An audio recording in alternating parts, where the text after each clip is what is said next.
Hello, hello watercolor students. There's a lot to cover with this medium. It's considered the most challenging medium in the world because not only do you have to learn how to control it, you have to learn how to let it go.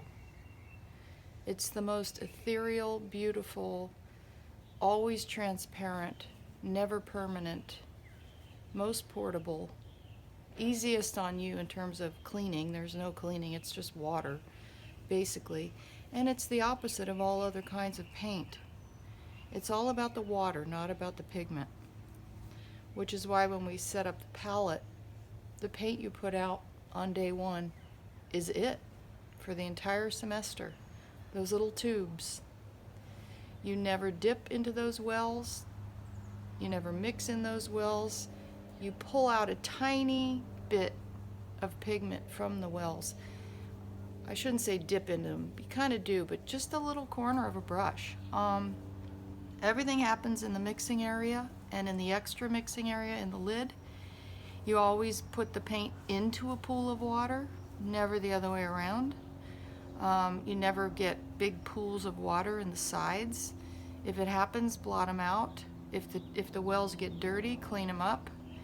But the goal is to have discipline with your palette and to not have to keep using those tubes. You'll probably use up your entire 2 tubes of yellow on day one, which I'm going to go over, or we already went over. I'll put it in that order. Once you have your palette set up with your 12 hues plus black plus the mud mixture, we're going to be filling in the wheel and the scales and even wash practice. I made a small version only because it won't fit to show. What you're going to be working with is this larger wheel, and that was all measured out on half of a 15 by 20 paper, and the other half is going to be your scales, much larger, but the process is the same, and I wanted to show you the technique. Imagine everything larger for you, so your brushes should be larger. The brush should always fill the size of the space. So the width of a color wheel circle, you want to use the biggest brush you can for that particular width. Also, if you're doing a scale, this one's the step-by-step. Same thing, you want to use a brush that is as large as possible. At first, a lot of people aren't comfortable with that, so you can go to this size. But the biggest problem, there's a lot of problems, a lot of mistakes people make with watercolor, bad habits that in a beginning class, these are the habits you want to break. This is a big problem. People reach for a small brush and try to fill little by little in an area. That causes streaks, that causes puddles, that causes all kinds of problems, because the bottom line is watercolor is about timing. And you have to train your hand, your arm, the distance from your brush to the water to the palette so that you can work fast, fast, fast. Because you have very little time to get what we call an even wash or a wet and wet. Even wash is the hardest. It's something we're going to build upon after the first project.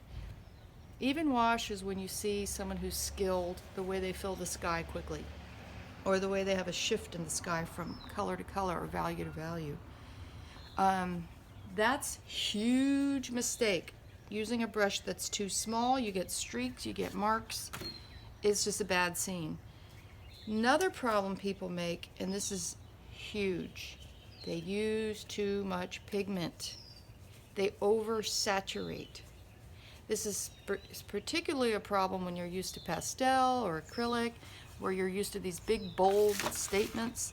This is not a bold medium. This is a delicate, soft medium. We will build up to bold in a sense later, but it's a build up, underpainting, layers of drawing, coming to, going back. It's also a medium that takes 8 or 9 paintings to get a 10th great one. It's a spontaneity that you can't force. There's going to be a lot of things thrown away. Actually, it's better to save them so you can see your progress. But this project generally is a really horrific result. We laugh usually at the end of the semester at how bad these are. So don't feel bad if they come out weird. This is the first attempt at even wash, at controlling saturation. And one of the other biggest problems is controlling even saturation. Even if we mix those colors perfectly in the palette, if you have a red-violet that's a low saturation, means more water, and then you go up in saturation, the whole wheel goes like this. It's uneven, it's crooked. Sometimes you're going to get puddles, sometimes you're going to get weird edges, sometimes you're going to get outside the edges.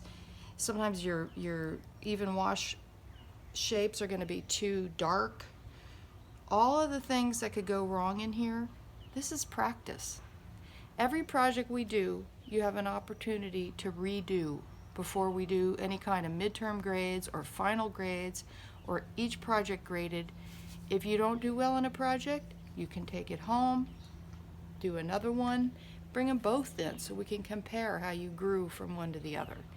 It's a lot of repetition, it's a lot of trial and error, and it's a skill building that I find very delightful to see student work at the end and how the growth is so tangible. I wanted to show you some techniques. On the warm-up, I showed you how to do the wheel. We measured it all out. And then the scales, this isn't exactly how you had it. But anywhere you have space, you're going to draw just random shapes. Some off the edge, some not. Some narrow, some wide, some very basic. And that way we can practice using different brushes for different types of shapes.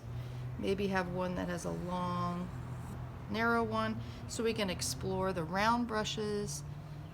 Round brushes are almost never used. These things are not important really, except for lines and very narrow things like that.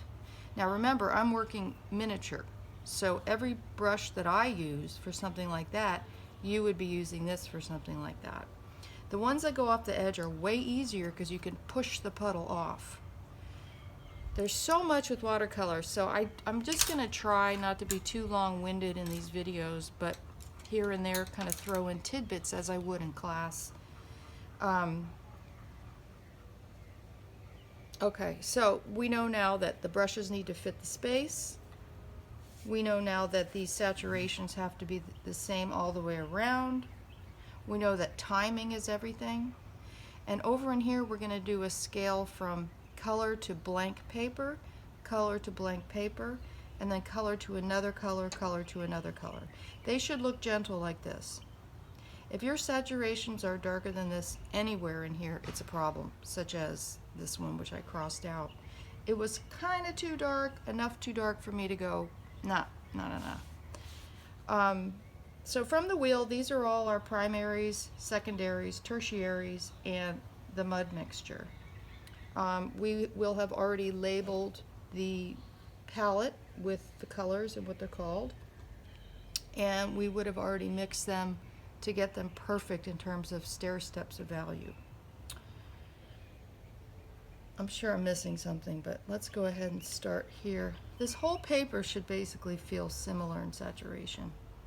When you're using a plain even wash without blending, you don't wet the paper first.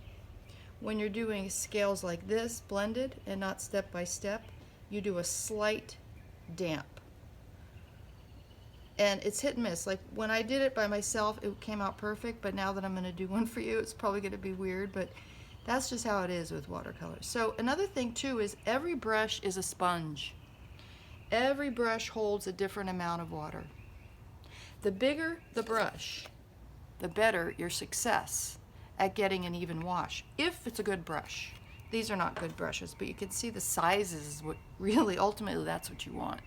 One of my required brush sets, very inexpensive on your list, gets to that size, but really good wide wash brushes like that can run in $30 each. And you can tell when you use them, they're just soft and so perfect. But this is good warm-ups, building up. All right, so we're gonna dampen this. Now remember, I'm using a much smaller brush because I'm using a tiny, tiny piece of paper to fit into the camera. I'm going to dampen this. I'm not putting a giant puddle on it. I don't want big blobs of water, but just enough to give me a little extra time. This one I'm going to do color to color, so you want two brushes similar in size. If you don't have that, it's okay. You can just use one. I'll do a red violet. Well, it's more like a red. It's like a reddish red violet. And I want to do this so that the brush is spongy enough. There's a little fleck of something in there. Whenever you get a fleck of something, push against the grain and you'll be able to clean it quickly. But see, I have a certain timetable. So when I get here, I go slow. But when I reach for the palette in the water, I go really fast. Because I want to nuance this into plain water. On these, I'm going to just keep it all the way blank. But on this one, I'm using a different brush, and it doesn't matter what color. I'll just do a yellow-green. And same saturation on both sides. That's a little bit darker, so while I can, I'm going to, again, use my brush as a sponge. You never want to, like, clean up your puddles with paper towel. There's an exception.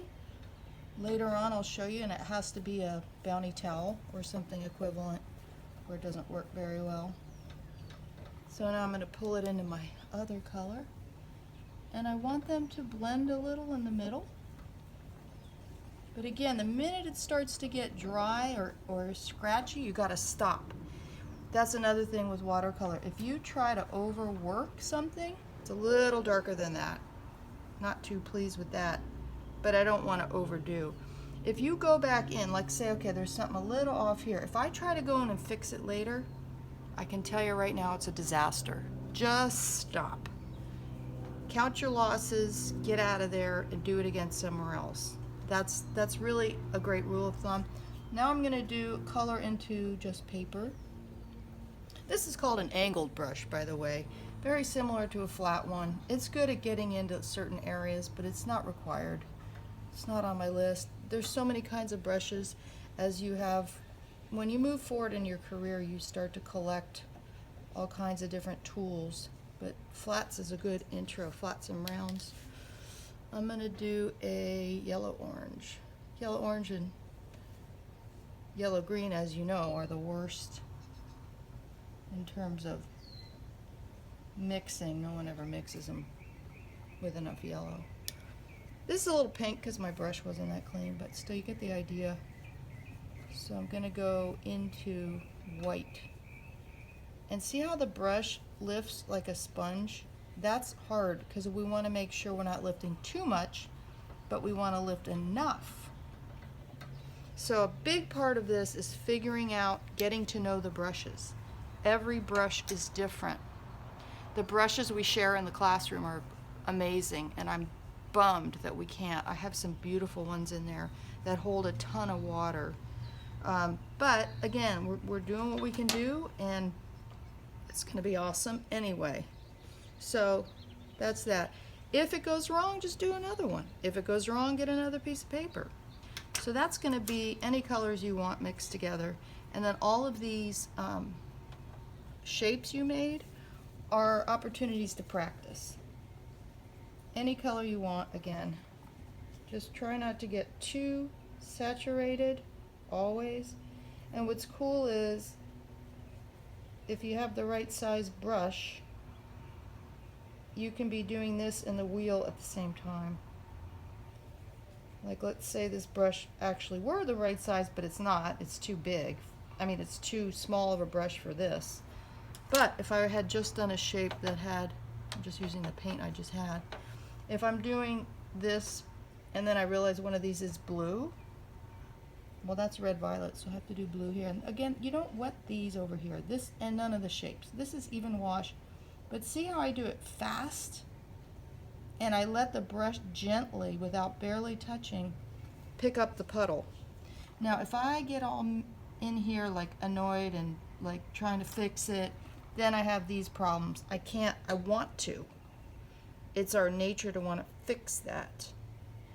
But I know if I try to, I'm in trouble. And blotting it will not work. It'll create a texture. That's for another thing altogether. Oh, I just want to go in there and fix that. But I can't. I just can't. If I do, it's going to get worse. So move on. I can always do another wheel and make it perfect. Takes several tries. Now this one I'm going to do blue also, but look how it goes off. Now if you get this dark, you can go lighter. You just don't want to get darker than that. That's way dark, but this works. This is about as dark as you can get. But you want to keep generally close in saturation around. Now when you start using the corner of the brush, it means you're starting to get familiar with the brush. But mostly it's best to switch brushes in the middle so that you don't try to do the whole thing, because if you do, you won't stay in the lines. And the goal of these is to stay in the lines. That's why we draw them first. See how there's a puddle there? I'm lucky because I can pull this off or let this be a sponge. I just dried it on a paper towel so that it can act as a sponge, or pull it off. This is gorgeous. I'm very, I missed one. I don't want to mess it up, but I missed, okay, wait. That's perfect. I'm totally into this. Oh, wait, this is what I want you to do, is start really becoming perfectionistic and getting right on those lines without a puddle and without backgrounds and without too much saturation. It's a whole deal. Let me do blue violet. You can see how I almost use no paint at all. I mean, like, no paint at all. This palette can get dried out, upside down, carried around, traveled with, and it's still usable. Paint never goes bad. Sometimes the lid is stuck on it. You take a scissor, cut it open. I'm still using paints that someone donated from the 70s that are in the classroom. We just cut them open. So again, paint is barely used in this medium.